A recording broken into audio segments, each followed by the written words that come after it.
I'm here, guys. I'm sorry. I forgot I have to change that picture. Good morning. Good morning. Good morning. Oh, good morning. Good morning, Dorit. Good morning, Devious. Good morning, Joshua. Good morning, Tina. Good morning, Dan. Good morning, Rebecca. Good morning. Good morning, Susan. I just woke up and I meant to do this last night, set the timer. Set the live. And I woke up and Terry Lynn is still live, so she's pulling a marathon. When I went to sleep, she was singing. So anyway, good morning, Earth. Good morning, Tia. So, thank you, DBS. So, guys, I don't know if you know, I don't know if any of you know, but I was covering Aiden Fosse's case, and Aiden is accused of stabbing Tristan 114 times, and the knife broke off in her skull. Well, the day the trial was set to start, which was Monday, Aiden goes into court and he pleads guilty. Aiden pled guilty. So there will be no trial. He pled. Good morning, Carol. Good morning. He pled guilty. And I in a way, I wanted a trial because I wanted to hear, we probably would have never got the answers anyway, but you know how people come into court, but he pled guilty. So, I have to check back and see what his sentence is, but he is guilty. Yes, guilty. And I don't know if you guys know the story. I did it when it first happened. One of Susan's friends, which is now my friend, lives in that neighborhood, and she told Susan about the story. And well, I was talking about it, and then she let Susan know that she's pretty close to that story because she's right there. So any little thing that was coming out in that small paper, she was sending to me. And she still sends me stuff. Happy birthdays, Merry Christmas, anything that's going on that's not in the main media, I get it from her. So I just want to say thank her for that. But he did. He pled guilty. It was over TikTok? Get out of here. Oh my, see, that never, I know they were all on social media talking, but he, for some reason, they said he kept saying he wanted to stab somebody. But I want to know what happened with his mother. And I need to check to see if she got any kind of, whether it's probation or whatever, because she was caught on camera, washing the blood out of his jeans. So, hi, Claudio. How are you? Good morning. And then we have Murdaugh. He's on trial. And that's the trial that's the story I covered way back when it happened, before it hit main media. Now mainstream is all over the place. I am going to do a recap on that story. I remember saying when it happened that he had to be there. I heard the video. I guess it was Snapchat, but you can hear his voice on the recording. Okay. He said he drove home, went to the kennels and found his wife and his son. No, he didn't. First of all, you're driving home. You just automatically assume that your wife and son was down the hill at the kennels. Right. So anyway, I will grab that recording and I'm going to play that. He's just a liar and a killer, and he's just psychopath. So then he paid someone to shoot him to make it seem like someone was after him. Yeah, he was in a cop car. Yes. Taking pics, saying, I'm guilty. Has anybody seen Tristan? Yes, he did. Yes, I wanted him to go to trial. I don't know if it's for my own selfish reasons. Yes, they are. But I wanted his ass to go to trial. I really did. I wanted him on trial. But I guess he saw the deck was stacked against him, and he decided, I don't think this is a good idea. But even though he wasn't eligible for the death penalty, because when the case happened, he was a minor. But he's fighting in jail. He's blackmailing people. He's threatening to kill people and their families and all kinds of shit. So yeah, he's a menace, and not like the movie, but he's a menace to society. He really is. So I have an update for you also on Lindsay Clancy, guys. And now I'm going to say fair use, because I am going to play her arraignment. Let me see, can I find my banner where I say fair use? Do I have a banner that says fair use?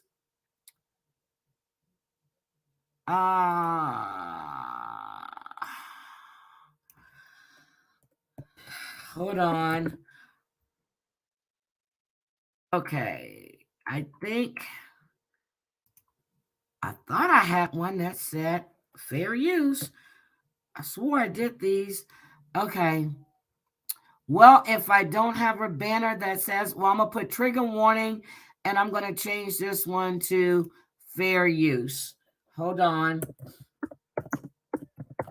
I normally come more prepared. You guys know this. I'm so sorry. Fair use. Okay. Let me save it. Let me scroll it. There we go. I swore I had a banner that said fair use. Anyway, okay, let me get to this. Let me share.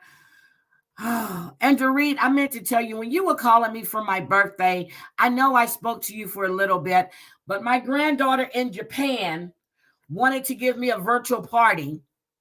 So we were playing Spin the Tail on the Donkey. My son got involved with it in Korea, because they're all on the same time thing. And so I was playing birthday games on my birthday, late at night for me, mid-afternoon, well, mid-morning for them, because they wanted to wish me a happy birthday and throw me a party. So, but she wanted to, so I had to show up for the party, even laying in my bed. So let me get this video, guys. Let me share this. Lindsay, hold on. Lindsay Clancy. There we go. Arraignment. Okay, let me make sure I have it on the screen correctly. Let me take this down. Yes, guys, please hit the thumbs up. Please hit the thumbs up. And I just want to let you know that that this weekend we will be sad begging again, or dry begging, however you call it.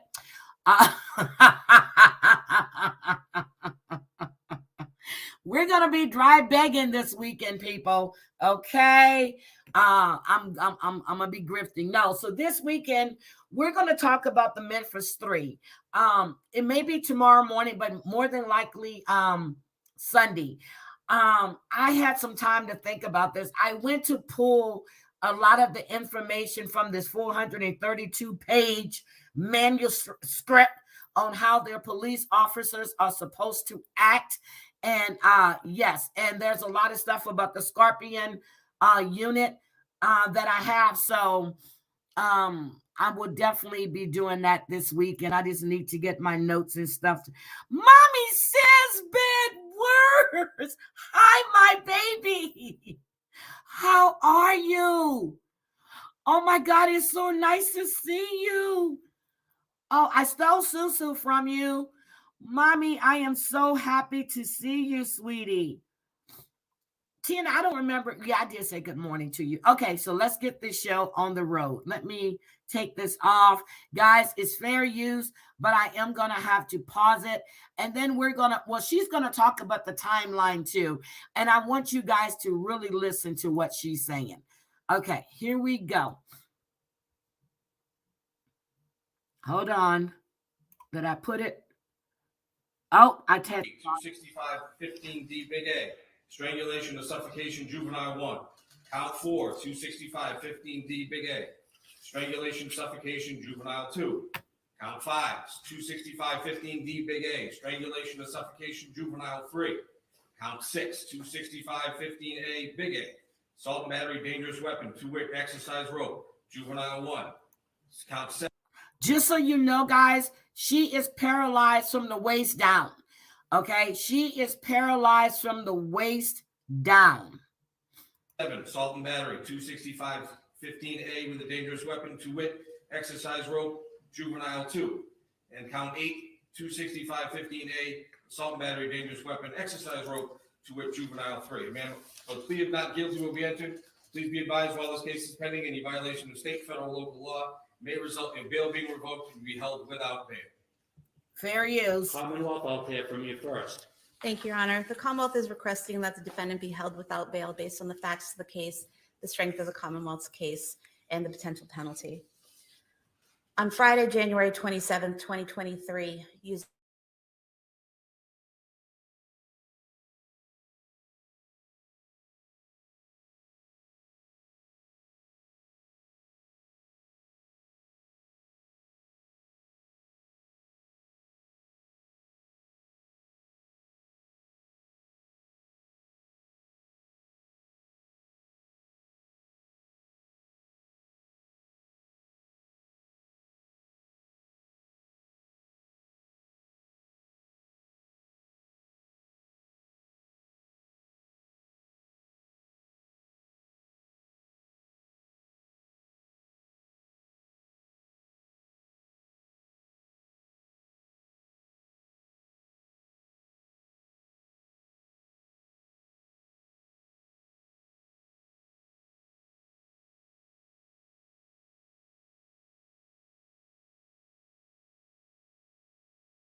Okay, guys, let me try this again. Can you hear me? I don't know what happened. Share.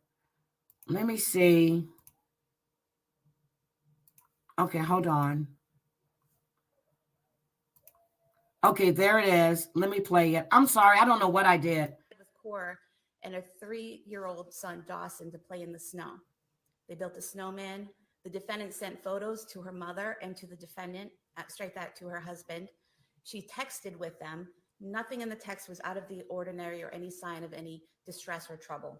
I'm working from Back home inside today, so I later that haven't day did at my hair or 4:02 anything. p.m., the defendant searched on her phone, Kids Miralax.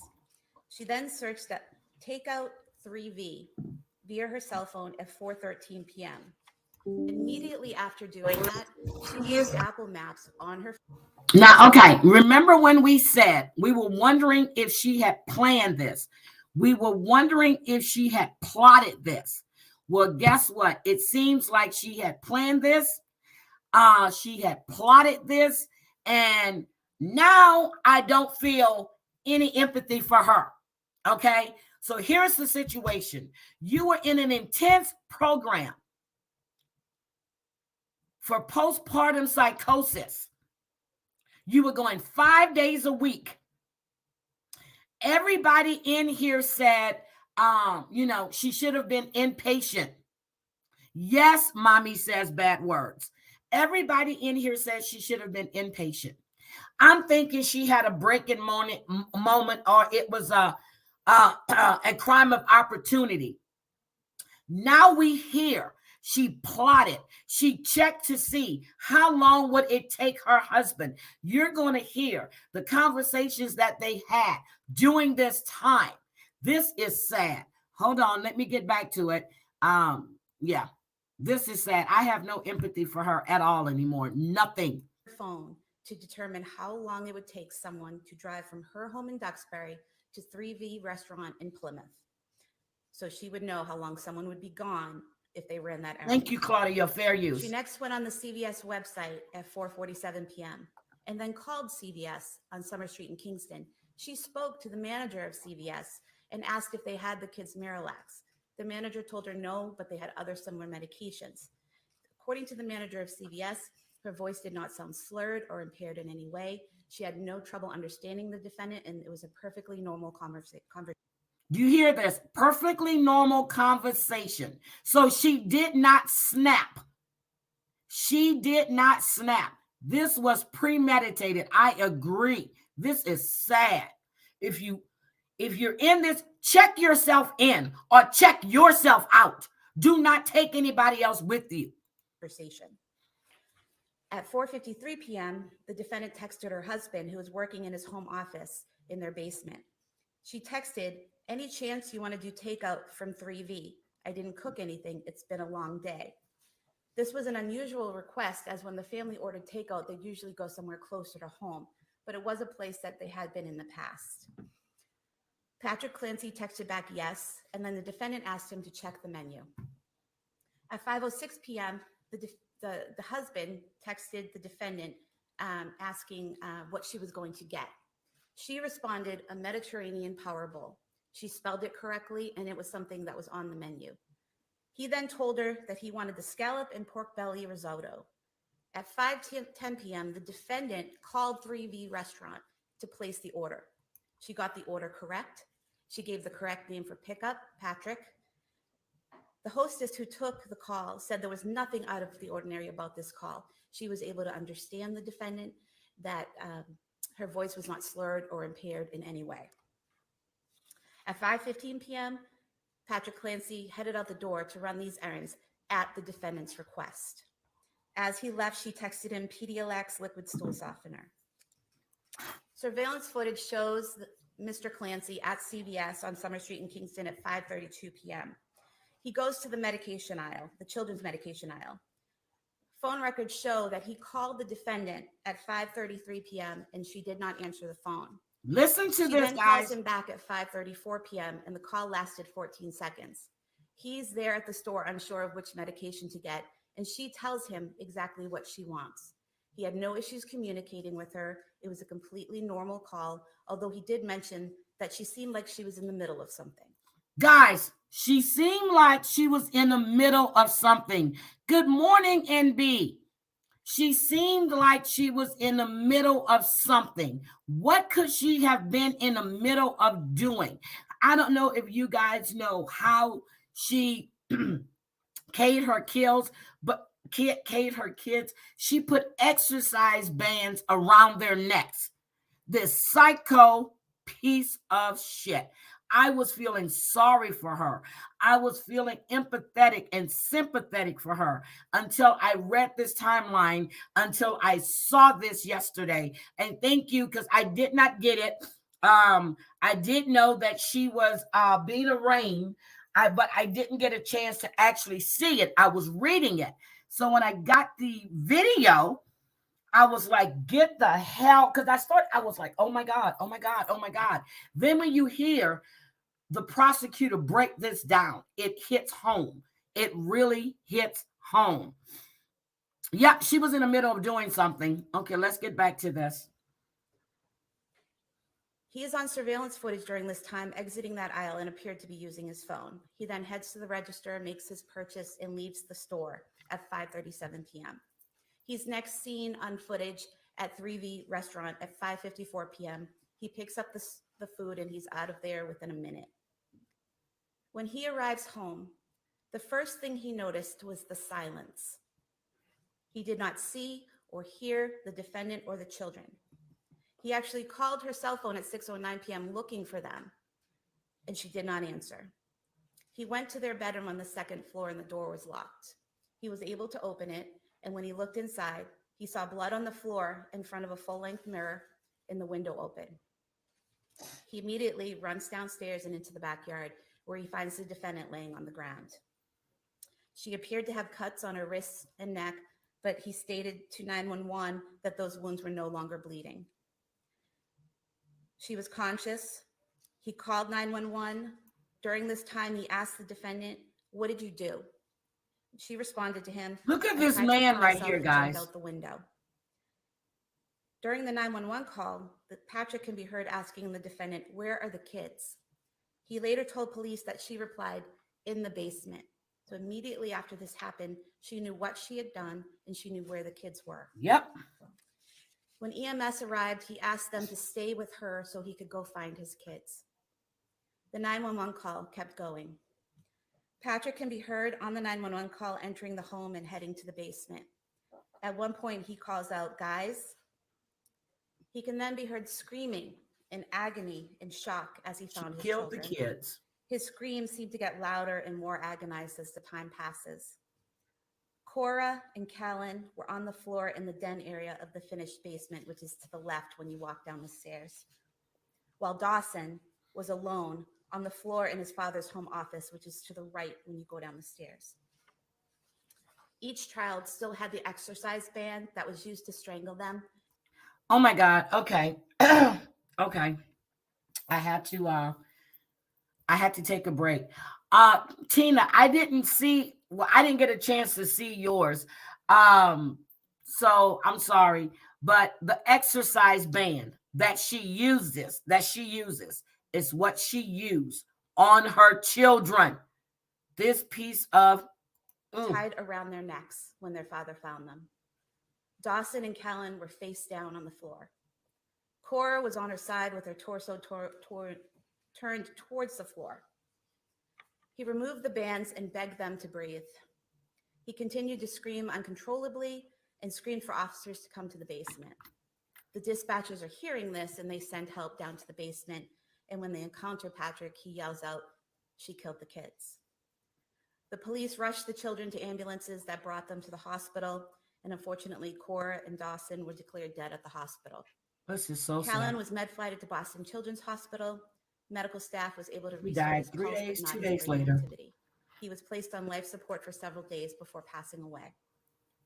The defendant was transported to South Shore Hospital and then to a Boston area hospital where she remains. She sustained several broken bones in her back and her rib cage.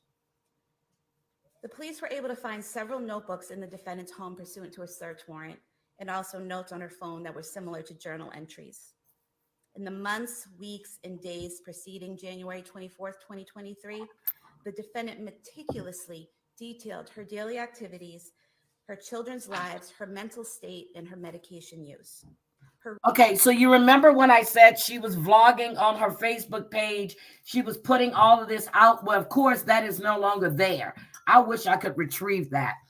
So she was vlogging. You know, she was a nurse at the hospital. She was, oh my God, this makes me sick to my stomach. It really, really does. Writing was clear, precise, and articulate. She never indicated that she was hallucinating, delusional, or had disordered thoughts or speech. In all of her writing, she appears to know who she is, where she is, the date, and with whom she's interacted. Hi, Carol. She wrote a note on her phone the day before killing the children, stating that she had, quote, "a touch of postpartum anxiety," end quote, around returning to work. She wrote that her psychiatrist had prescribed medication to help her. The defendant was initially diagnosed, according to her husband, with generalized anxiety disorder. She was then evaluated at the Women and Infant Center for Women's Behavioral Health in Providence, Rhode Island on December 20th, 2022. There, after an evaluation, she was told in the presence of her husband by psychiatrists that she did not have postpartum depression. Oh my God. Wait a minute. Wait a minute. He had been saying that she was going through intense therapy. So she was going through intense therapy 5 days a week for postpartum psychosis. Oh my goodness. Well. Depression. She wrote in her journal that at times she had suicidal ideation in December of 2022. And she also told her husband that she had suicidal thoughts. And on one occasion, you heard that before, ideations. Children. But she did not write or voice those thoughts after a stay at McLean Hospital. When she had those thoughts, she consulted with a psychiatrist and with her husband, and then she committed herself to McLean Hospital on January 1st, 2023. She was discharged by the hospital on January 5th, 2023. And the hospital did not file any paperwork at that time attempting to have her committed as a danger to herself or others. She So also is that kept okay? Hold on, meticulous guys. I'm gonna and pause this detailed for a daily second. So is that why instead of being in inpatient care, she was an outpatient but going to therapy 5 days a week because they didn't deem that she was a threat to anybody or to herself, even though she was having those thoughts? That's what I'm thinking. That is what I'm thinking. Oh my goodness. I'm sorry. I'm just like,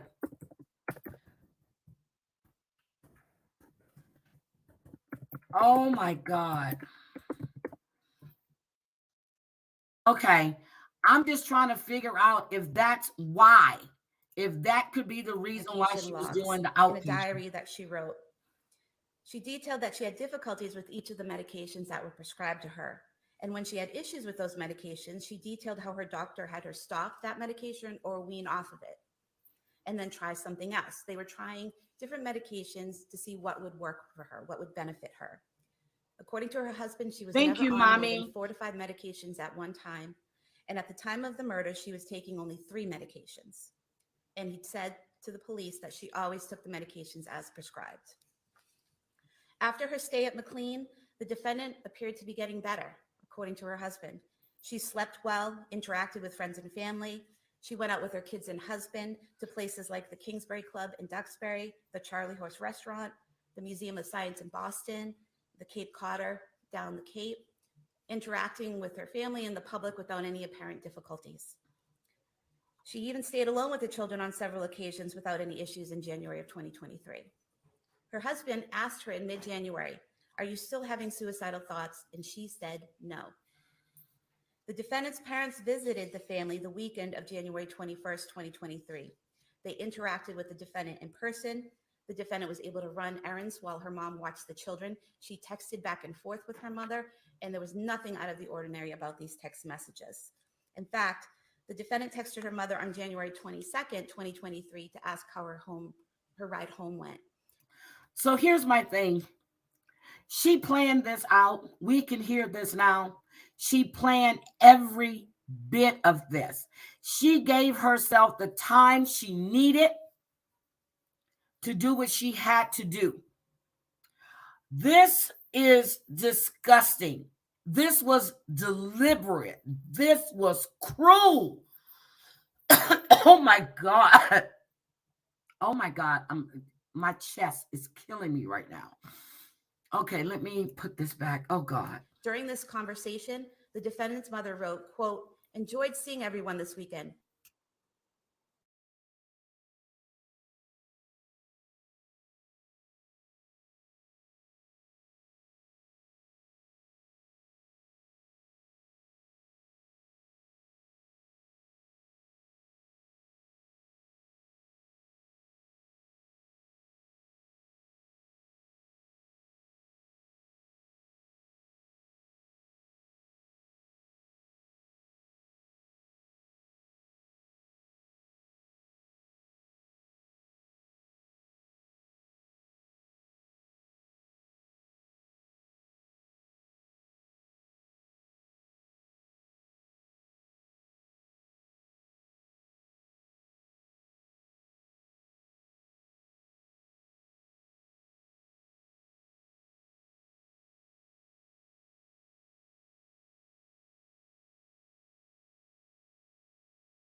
Okay, I never have these issues with my morning coffee, so let me try this again. I never have these issues with my morning coffee, so maybe they're pissed at me. Hold on, let me make sure this is on the screen correctly again.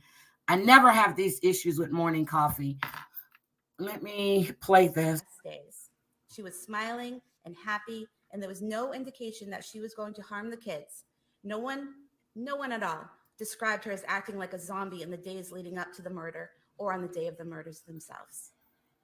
On February 5th, 2023, this past Sunday at 1:35 p.m., while sitting with Dr. Paul Zeisel, the psychologist hired by defense counsel to evaluate her mental state, the defendant used Dr. Zeisel's cell phone to call her husband. What? She left a voicemail stating that she loved him.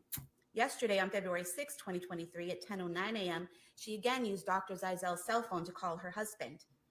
This time he answered, and during this call, the defendant stated that after he left the house that night, she killed the kids because she heard a voice and had, quote, a moment of psychosis. Yep. She says she heard a man's voice, to be precise. So she had a moment. But my thing is, I think she looked this up. I think she looked at other cases now. It was planned. It was deliberate. It was cruel. So you just don't do all of that. You see how far the restaurant is. You send your husband on an errand to pick up all this stuff, and then you accidentally kill your kids. Girl, stop. End quote.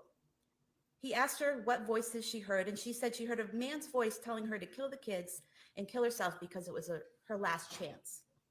Patrick Clancy told the police the defendant had never heard voices before. He also told the police the defendant had never used the word psychosis to him before. The first time she used that word psychosis was when she was with the doctor hired by defense counsel and using his cell phone.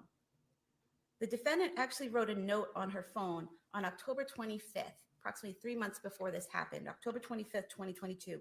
She wrote, quote, "I think I sort of resent my other children because they prevent me from treating Cal like my first baby. Oh my and God. I know that's not fair to them. I know that. I was feeling so depressed last evening when Cora and Dawson came home from school. I know it runs off on them, so we had a pretty rough evening. I want to feel love and connection with all of my kids." She then wrote that she wants to have more kids eventually. What? The children were killed by ligature strangulation. Ligature strangulation causes the victim to become unconscious anywhere from 10 seconds up to a minute. The more the victim struggles, the longer it takes. After the victim is unconscious, the ligature must be held in place with force, squeezing the neck for Oh up my to an God. additional 4 to 5 minutes to cause death. Therefore, she had to strangle each of them to unconsciousness and then make sure the bands were squeezing their little necks for several minutes. She could have changed her mind at any point during that time and removed those bands from their necks, and she did not. The defendant did not take advantage of the situation when her husband left the home that night. She created the situation. She did. She And created she the used Apple situation. Maps to make sure she would have enough time to strangle each child before her husband returned from where she had sent him. I just said that. The defendant is a danger to herself and others. She planned these murders, gave herself the time and privacy needed to commit the murders, Wait a minute. and then she strangled each child in the place where they should have felt the safest, at home with their mom. You know what? This She woman did so just with stole my deliberate stuff. premeditation and extreme atrocity and cruelty. Wait a minute. And to supplement what the defense counsel's provided, I have a statement. I feel I can file it for it. Oh, I like her. Oh, I like her. I want to try this case. Damn. Thank you, Honor. Yep, she Thank you did. very She much. was a nurse. very right. Exactly. Thank you very much, Exactly. Your She knew. She plotted. And guys, hold on. Let me just pause. Honor, my request is that Patrick, the husband, when he on the GoFundMe page, he spoke on each one of his kids and the connections he had with those kids. So he did have a close relationship with the older two, and with the younger one as well. But the older two were always clinging to their dad. So she had this jealousy, I do believe. Yep. And then we talked about Andrea Yates too. Now, she really had psychosis. We talked about her and her 5 kids, how she drowned them. This is crazy. Yep. Andrea Yates drowned 5 of her kids. And the doctor had warned her husband over and over again. She had been diagnosed with that. Okay. So let me just play this because I'm going to have to the court not get out of here soon. enter what I would suggest is an inhumane order, ordering this woman to be incarcerated. We all know Inhumane? I didn't as hear his people that part. work in the system that jails and prisons are woefully deficient in medical care of the most basic type. We all know We don't that care this about her is an medical individual, needs. as Rhonda knows from reading Dr. Ricard's letter, who is in dire medical condition. We all That know she caused that herself. this woman is, as counsel concedes apparently, a danger to herself. I question whether she would ever make it to a trial. She's suicidal. Erin Murdaugh. She's Okay. extremely emotional. However, she's unable and has been unable to express any happiness or sadness or cry. Erin And in Murdaugh. fact, sometime about a month or two ago, she made the comment, I just wish that I could feel something. Now, our society fails miserably in treating women. It's not our Postpartum society. Hold depression. on. Stop it. Stop it. Stop it. Stop it. After you done heard her timeline, I know you are a defense attorney. Don't say that society has failed this woman. She was in treatment. They said she had ideations. She thought about suicide, not infanticide. Her husband moved from working in his office to working in his home so he could be there every day. She plotted. She set it up. She got him out the house so she can kill those kids. Stop saying what society didn't do. Because she was getting help. Unlike Andrea Yates, who couldn't get help because her dumbass husband wouldn't let her get help. Or even postpartum psychosis. It's Medicate. Throw the pills at you and then see how Susan it works. Smith If was it just doesn't work, psycho. increase the She dose killed or her kids decrease because the she dose. wanted to be with this man that Then end didn't up want trying kids. another combination of medications. We're talking a relatively short period of time from when that baby was born in October up until January, when this incident occurred, Your Honor, that she was on such significant dosage of medication. Your Honor knows that Cora was born in 2017. Okay, she's on medication. Get it. If the doctors would have deemed her a threat when they assessed her, she would have been put in inpatient. They released her to go home. And they said she had anxiety. She is the one that filled out all these forms when they ask you, what are you going through? What are you feeling? They put you through this rigorous testing thing. She's a nurse. She knows how to articulate how she feels. She said it herself. She resented the other two kids. Stop this bullshit. It was a very uneventful, normal pregnancy and delivery. No issues afterwards as far as anxiety. Dawson was born in 2018. Again, it was a normal birth. She had no significant issues as far as anxiety. She did have to have stitches and she was sore, and that was about it. Then, of course, Callan was born. When Callan was born, she ended up becoming depressed, suffered from significant anxiety, as a result of which she consulted with a number of doctors. A number of doctors indicated that she would be able to sleep, she would be able to feel, she would be able to emote once these medications kicked in. And again, as I say, our medical in our society completely abandons women with this condition. It's easy to say, come on, you have a healthy baby. You have a wonderful husband. That is You're able bull. to take care of your kids and your home. Hold You're on, happy. this is my work phone. They Take the know. pills, you'll be okay. Well, they put her on a number of medications. They put her on Prozac, which Your Honor is well aware is what's known as SSRI, selective serotonin reuptake inhibitor. Your Honor knows that along with some of these medications, they have the black box warning from the FDA, may cause suicidal ideation, may cause homicidal ideation. She was on Ativan. She was on Ativan is for And then anxiety. she ended up being told, okay, because she was complaining about the effects of the Prozac, they said, stop the Prozac. We'll find something else. They put Okay, stop. Ativan is used for anxiety. I'm sure it's used for a lot of stuff too. I take Ativan if I have to get an MRI. I do not like being in a closed-in environment. Even when I'm driving, I have to have my windows cracked so I can have fresh air. The minute I get on the plane, the first thing I do is reach up and turn that damn fan on so I can feel some kind of air in my face. Ativan calms you down. That's what it does. They diagnose her with that. That's what they diagnose her with. Anxiety. Put her on Remeron. Then they added on Seroquel. Seroquel, same thing. From David Benjamin, the toxicologist, some papers with the submission, and your Honor can see the side effects. They were trying different medications, Susu, is what it sounds like. Bad thoughts. She was having worsening depression. Her husband suffered through that phase. Her parents were well aware of the fact that she was tramadol is for pain and depressive phase. She wasn't sleeping. She ended up at some point, Your Honor, December 31st, she was on Seroquel. They told her then the Valium would be stopped. She was a shell of herself, no personality, and went to the doctor again. The doctor again prescribes the Seroquel, and then they took her off the Seroquel. And then she went to the doctor, and at that point, they prescribed trazodone, Ativan, amitriptyline, right up to the very end, when she was so bad that she voluntarily turned herself in, if you will, to the McLean Hospital.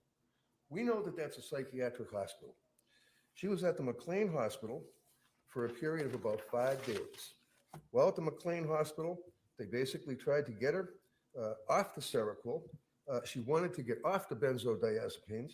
She felt that she was being addicted to the benzodiazepines. She then ends up on trazodone, Ativan. Her mood was terrible after she got out of McLean Hospital. She still had the suicidal thoughts. As the government has indicated, I don't want to hear no more of that this. she had suicidal thoughts. You think this is something that she's planning to kill these 3 kids? Yes! By going and getting a menu? Yes. Going on to Google Maps or whatever it is? Yes. Finding out the distance? When she tells her husband she's having suicidal thoughts, probably a month prior. No, okay. No, you twist it. The husband asked her, was she still having those thoughts? And she said no. Okay. I don't like this man. I don't like him. I know he has to defend his client. I do not like him at all. Yep, that's what they give me. Exactly. They give me Ativan. And they give me 2 pills. I have to take one when I get up, and then the second, I take one the night before, and then the second pill I would take an hour before my scheduled MRI. So they would only give me 2. She planned this. Thank you, JJ. Thank you. And here we were sitting here feeling sorry for, and with the psychosis and the empathy and, oh my God, she was doing everything you can. And then you hear what the hell she did on that day. And when her husband called her the first time, she didn't pick up. The second time he called her, he said that she was clear, she was concise, and he understood, had no trouble understanding her. And it sounded like she was in the middle of something. Could she have been strangling one of those kids at that time when he called her? Could she have been in the middle of strangling one of those kids at that time? Good morning, Ruby. How are you? This is crazy.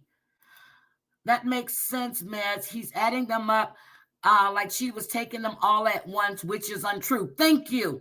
I thought he said tramadol the other day. That was trazodone. Yes, because tramadol is for, my mom was taking tramadol, and that's for pain as well.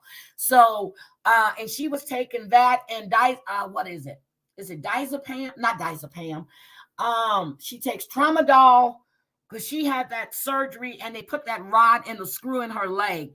And I forgot the other medication she take. But he's making it sound like she had a cocktail. She knew what she was doing. Good morning, Snuggle Bunny.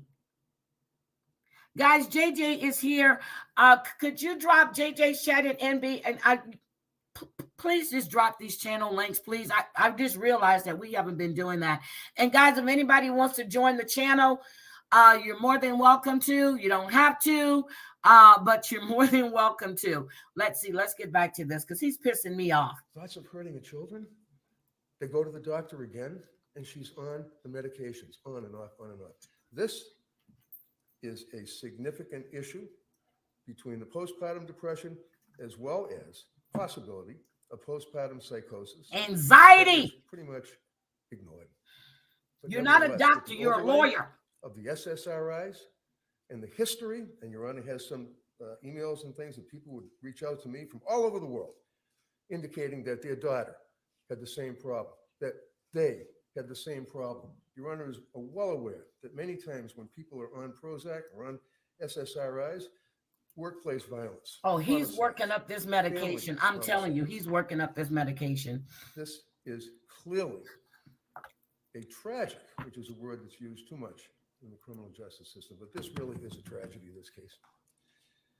So we have, obviously, Thank you, I Ruby. would suggest, a very good defense. For this Thank young woman. you.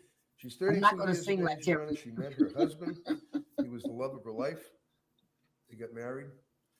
Wonderful young couple. And as counsel noted, she always wanted to have kids, always wanted to have babies. She's a nurse. She went to be a midwife because she wanted to help other women. That would be. I saw Tia in here as well, I think. Didn't want to have all the medications. She was not a big medication person. Your Honor saw, I think there's probably close to 50 letters that have been submitted to you, and I know you read every one of them. The incredible outpouring of support by other nurses that work at Mass General Hospital. The fact that these women have a vigil, that they write the letters to this court imploring you to understand that you sentence, as far as bail issue, the woman before you. Okay. She was put on leave. She was on leave. I'm one way at work and I'm one way at home too. So when you see me at work, you're going to see someone that's going to be, I don't do all the laughing and joking. I don't do any of that. But I'm sure they did at the hospital. But when I'm home, I'm a totally different person, basically. I'm more laid back, more loose. But you have nurses. Of course, they're going to write letters. What is her husband saying? What is the victim saying about this woman besides she murdered their children? He said she was a loving mother. He said that they had a great family. He said all those things. No. That's not her husband. Is really, really skinny. It could be her brother.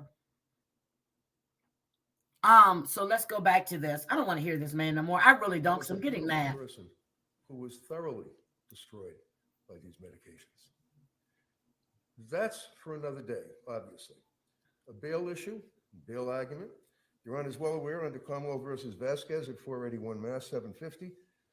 He can't find his Supreme Court pockets. indicated that this court, or the court, has vested in sound discretion of the bail judge. And the main considerations would be obviously the usual bail considerations. Look at her. Is she crying? The offense, likelihood of success on the defense, roots in the community, and of course, as in Vasquez case, as well as Commonwealth versus Herring, 489 Mass 569, defendant's risk of flight. So now you have a situation, Your Honor, where We know she ain't going no damn where. Support, as you saw, letters from Foxborough that was signed by about 15 women, letters from her family, friends, letters from people she's known since the 6th grade. That have stayed in touch. Look how the judge's chair is One shaking. thing that's a theme that is readily apparent is that Lindsay loved her children. That she would always, one of the letters said, she would always rub her belly. She had pictures of her pregnant, standing next to Patrick, hanging on the wall. I was in the house. The house is absolutely loaded with indicia of love. Susan Smith had those too. Photographs on the wall. So did Andrea Yates. So did the woman that put our child in the oven. Okay. In the living room, in the dining room, the kitchen loaded with toys. Virtually the entire house, including their master bedroom. Toys, things for the kids. This is not a situation, Your Honor, that was planned by any means. This is a situation that clearly was a product of mental illness. Now, under the Vasquez case, one of the issues, as I said, is whether or not there's a risk of flight. Now, I did submit to Your Honor a letter that was written by her physician, her attending surgeon, Nakul Rekha. This doctor was in surgery until 8:30 at night and actually took the time to write this letter for you to review. And I just want to make note that he makes reference to the fact that she is now in her 12th day of hospitalization following admission on January 25 after a 20-foot She fall. put herself there. She suffered, unlike when the government Friday was saying that she can move her legs and she's getting better, she's okay. No, she's not okay at all. He indicates that she suffered several severe spine fractures, including spinal cord transection. You know what that means. At the level of T5, T6. As you know, she had surgery for this from the Orthopedic Spine Surgical Service, who performed a decompression infusion. Unfortunately, she is not expected to recover meaningful function at this point below that level of the spinal cord. Ooh, I which feel makes sorry her for a her. paraplegic, unable to move her legs or feel sensation from And now below her kids can't breathe anymore. umbilicus or belly. They would never enjoy playing with He all says those she has toys. no function below this level. Additionally, less active issues include rib fractures in the chest, both sides, cervical spine fractures, necessitate the wearing of a collar around her neck due to the cervical spine fractures. She's paralyzed. The doctor indicates that she needs significant medical treatment. Doctor recommends that she would be discharged to Spalding Rehab. Now, you know that we have Spalding Rehab. You know that we have the Worcester Hospital. This court is vested under Vasquez with your authority to have this woman not held on bail. Perhaps put a GPS on her, I guess, if someone's concerned that she's going to miraculously recover, which isn't going to happen.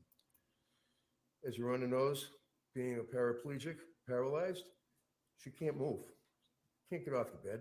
I don't Can't care. walk. She can't even go to the bathroom. She has to have 24/7. I'm sorry. I'm sorry. He's sitting here asking this judge to feel sorry for a woman that plotted, planned, and I'm going to say it, executed her 3 kids. You want me to feel sorry for her? Oh, I was at the beginning. I was.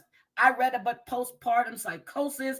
I read about all of this stuff. I read about how she was in this intense treatment for 5 days a week, how her husband moved his office to his home so he can be there to help her, to do this, to do that.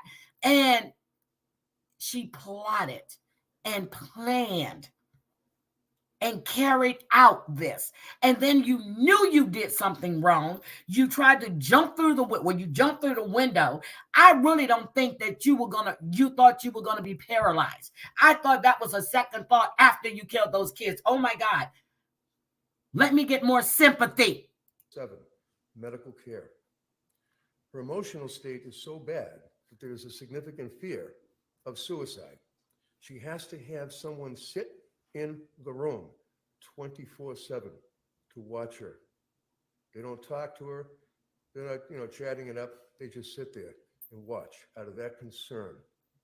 To watch her for what? She can't move. What's she gonna We do? have a paraplegic who can't walk, who is definitely a danger to herself, and the government wants to put her in Thank you. Framingham State Prison, Plymouth House of Correction. There's no way that any humane person would do that, I don't think especially paraplegics. within the I'm gonna structure look of that our up. criminal justice system, where a person is presumed innocent. And I'm not suggesting with the facts that the government has read, but she has a good defense. She's got a darn good defense for this case, because that's what happened. And I just want to share with you, Your Honor, one of the things that's interesting. When I was in the House, I came across a drawer that had a bunch of pill bottles in it. And I called the DA and I said, I got these pill bottles, and made arrangements. I'm going to be giving them to them. And it's all the Prozac and the Trazodone and all that stuff. But inside the drawer Trazodone. was this little vase. And I didn't know what it was. It just looked like a little vase to me. And my wife said to me, "Oh, that looks like a wish vase." I said, "What's a wish vase?" She said, "When people write down little wishes and they Yep, and you little put it pieces in of there. paper and they put them inside the vase." And there are literally dozens of these little pieces of paper that talk about Lindsay's wish for happiness and health for her children, that she could get pregnant again. Happiness and wait. Happiness and health for the children would have been to get this psycho bitch away from them. Since you want to say that she had snapped. No, she didn't. She plotted, she planned. Now, let's remember, the youngest child was still sort of breathing. They put him on life support. And he died 2-3 days later. But she actually sat there and strangled the older two and held that pressure around those little babies' necks. Oh my God. Oh. Be with her children, little Callan. Let me Dawson, just show you. Cora, Oh. that they would be happy. I healthy, feel and nothing for her successful. anymore. This is not a woman these are the kids. that had any reason to harm. Here is the those baby. innocent children. My request, Your Honor, is that the court would put her on a GPS if you feel that's You required, strangled and let the these two. doctors continue You to strangled that let little her go to baby Spalding Rehab. She will sign a waiver that allows who probation turned 9 months at any old time after. Oh my to speak God. with her treating physicians or social 8 worker. months old.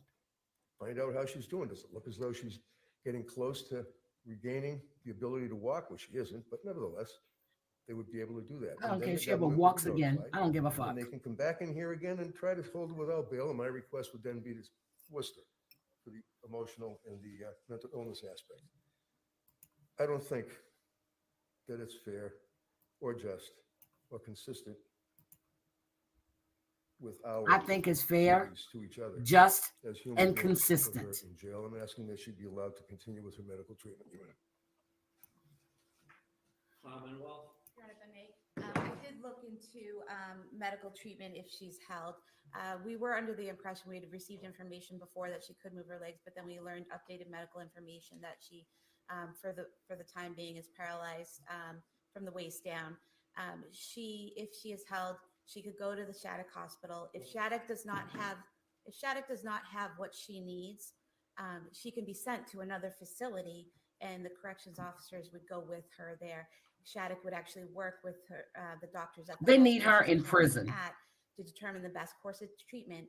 And if whatever she needs, she's going to get. She's going to As get the it. defense counsel said, she is a danger to herself and, from the Commonwealth's perspective, others.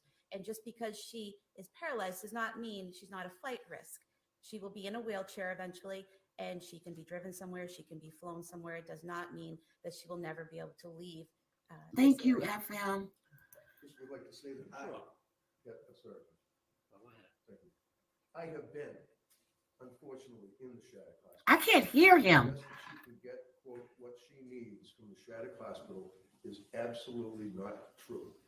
The care that she's receiving at the hospital she's at now and the care that she would be receiving at the Spalding Rehab are light years ahead of the Okay. dismal, dank What about the conditions kids? of the Shattuck They're not Hospital getting any help. that They're deceased. put our prisons What about her out husband? of Iran, and that's not fair or correct.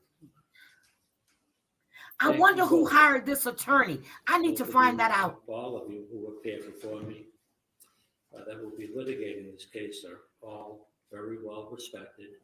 And I'm sure at some point in time in Superior Court, this case will be tried in a very professional and Hold on a second. FM, yes, I'm going to do a recap on Alec Murdaugh, okay? I know you remember that I was covering it when it first hit. Well, when it first occurred before mainstream media got a hold of it. I am going to do a recap, and I really wish, well, not wish, I really wanted to stream that trial because there's a lot of stuff in there, and I've been reading up and catching up, and I've been watching the different clips from the courthouse. I even asked Terry Lynn to stream this trial because this is a great trial. So yes, I will be doing a recap on Alex. I will be doing that. So let me get back to this. Very well by both sides.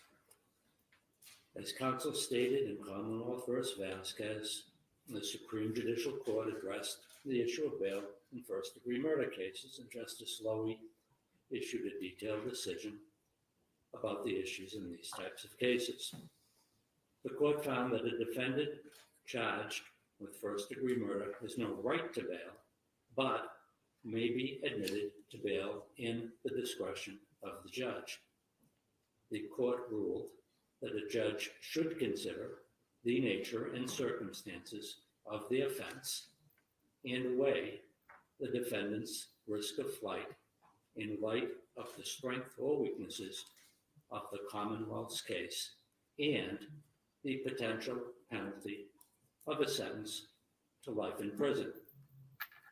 The court further noted that appropriate considerations for a judge would include the defendant's family ties, financial resources, Okay. length of residence in the community, Mm-hmm. character, mental condition, record of conviction, Okay. appearances at court proceedings, Okay. or any previous flight to avoid prosecution or failure to appear at any court proceeding. Can we just get to it? It is important to note that the purpose of bail is not to impose punishment. The court has conducted a careful review of the details of the case and the defendant's history. The court's reviewed the filings that have been made, as well as letters submitted by counsel for the defendant and the update that was received from her attending trauma surgeon. The factual allegations in this case are both horrific and tragic. Yep. The potential penalty faced by the defendant, if convicted, is severe. The She used to be defendant locked up. has no criminal history. She Is there does not execution even in have a Massachusetts? driving record. There is no evidence of any history of any abusive behavior by the defendant. Oh shit. The defendant was raised in New England and has extensive ties to the local area. He's gonna give her bail. She is has an extremely supportive family. She had worked for several years in a local hospital, and a number of co-workers have written letters in support of the defendant. Oh my and her God. character. She's described in these letters as an exemplary worker, colleague, and friend. In the letter submitted by her attending trauma surgeon, she has extensive injuries that will require long-term inpatient rehabilitation. Weighing what the doctor has written and the facts from the defendant's current condition, the court finds that there is minimal risk of flight. Yep. given Bail. the defendant's circumstances. The court is going to make the following order on bail. The defendant shall remain in her current hospital until medically cleared to be moved to a new facility. As a condition of bail, the defendant is ordered not to leave the hospital until discharged to a new facility. The defendant shall provide notice to probation 48 hours in advance of any transfer to a different facility. Based on the letter of the doctor, it would appear likely that she would be sent from the hospital setting to a 24/7 rehabilitation facility, like the Spalding Rehab. As a condition of bail, if sent to a 24/7 rehabilitation facility, she is ordered to remain in that facility, with the exception of if she needed to be transported to a different medical facility or a hospital for an additional MRI or something like that. The defendant shall continue to receive mental health treatment while hospitalized Uh-huh. and sign releases for probation. I can't say shit right now. I knew he was giving her bail. With counseling.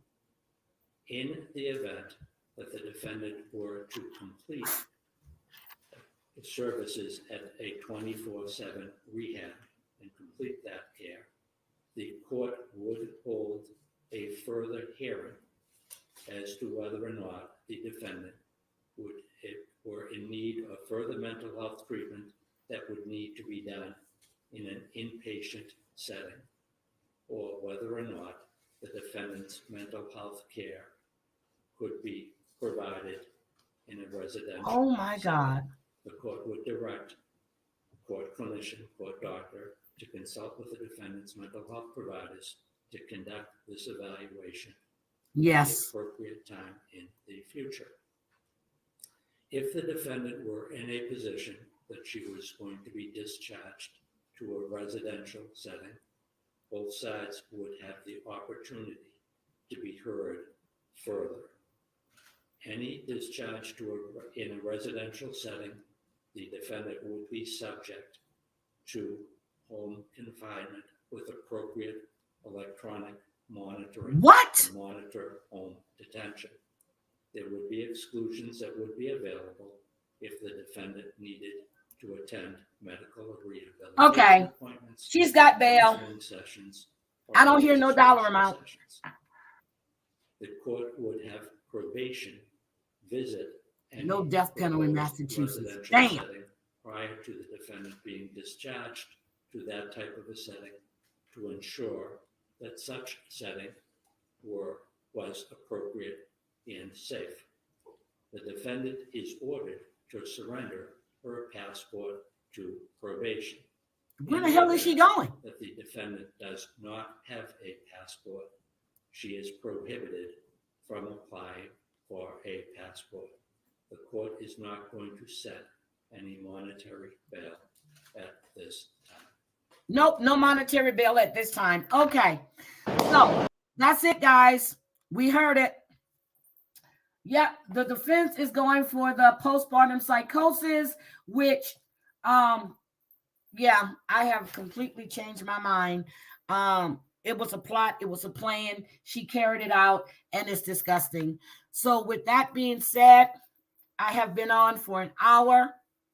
I have to get myself together because I do have a 7:30 meeting. I have to do my hair, get dressed. You think she's getting nurses privileges?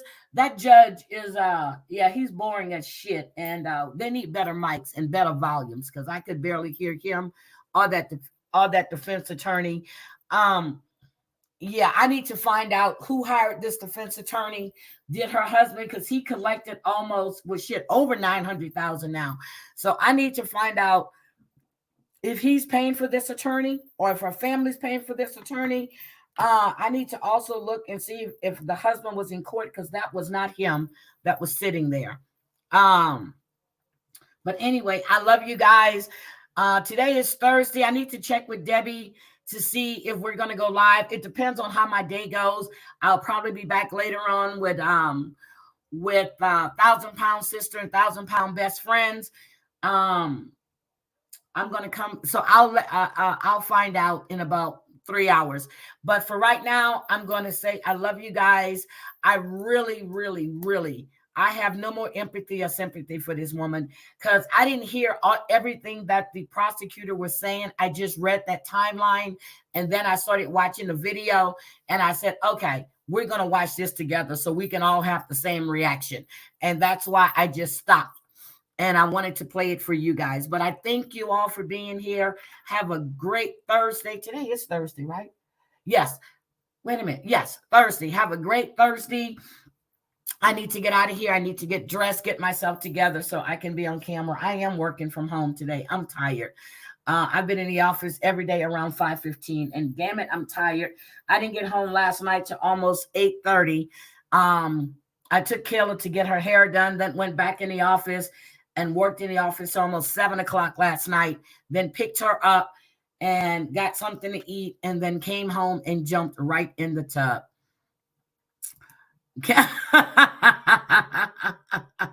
Thank you, Ruby, for becoming a member. Thank you.